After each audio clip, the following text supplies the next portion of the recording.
ஒருத்தவங்க வந்து எங்கிட்ட கேட்டதில்ல சார், என் பிள்ளைக்கு வந்து வேலை வாய்ப்பு நல்லபடியாக அமையுமா? இப்போ ஒரு ஆப்பர்ச்சுனிட்டிஸ் எல்லாம் வந்துட்டு இருக்கு, அதை வந்து நல்லபடியாக கிடைக்கணும், ஏதாவது ஒரு விஷயத்தில் அவங்க கைட் பண்ணுங்க சார் அப்படின்னு சொன்னேன். நான் சொன்னேன், உங்கள் வீட்டுக்கு பக்கத்தில் என்ன கோயில் இருக்குது அப்படின்னா, வரசித்தி விநாயகர் அப்படி இருக்கார். சரி, நீங்கள் என்ன பண்ணுறீங்கன்னா டெய்லி காலையில் வரசித்தி விநாயகரை மனசார வேண்டிண்டு தீபம் ஏற்றி பாருங்க. தீபம் ஏற்றிட்டு எவ்ரி 11 days ஒன்ஸ், அதாவது இன்றைக்கி ஸ்டார்டிங் ஃப்ரம் இன்னைக்கு 1ஆம் தேதின்னு வச்சுக்கோங்க, 11ஆம் தேதி குழக்கட்டை வைக்கணும். அடுத்தது பார்த்துட்டேன்னா திருப்பி ஒரு 11 நாள், அடுத்த 11 அப்போது 11 மணி 22ஆம் தேதி குழக்கட்டை வைக்கணும்.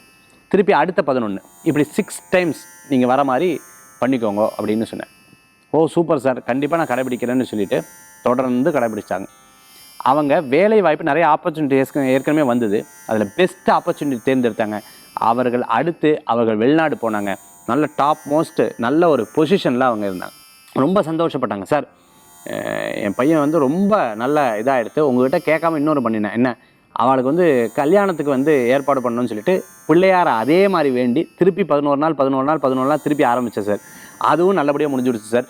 ரொம்ப சந்தோஷம். எங்களுக்கு ஒரு பெரிய வழிகாட்டுதலை காமிச்சு கொடுத்துட்டு, இனிமேல் எனக்கு வேறு வழிபாடு தேவையில்லை, இது ஒன்று சொல்லிட்டு இல்லையா, இதவே நான் கடைப்பிடிச்சுட்டு இப்படியே போயிடுவேன் சார், எனக்கு ரொம்ப சந்தோஷம்னு சொன்னாங்க. இந்த மாதிரி நீங்கள் உங்களுடைய லைஃப்பில் பிள்ளையார் வழிபாடு இதான் வேண்டுதல், பிள்ளையாருக்கு இந்த மாதிரி வழிபாடு பண்ணலாம், ரொம்ப நல்ல பவர்ஃபுல்லாக இருக்கும், நல்ல மாற்றங்கள் கொடுக்கக்கூடியதாக இருக்கும்.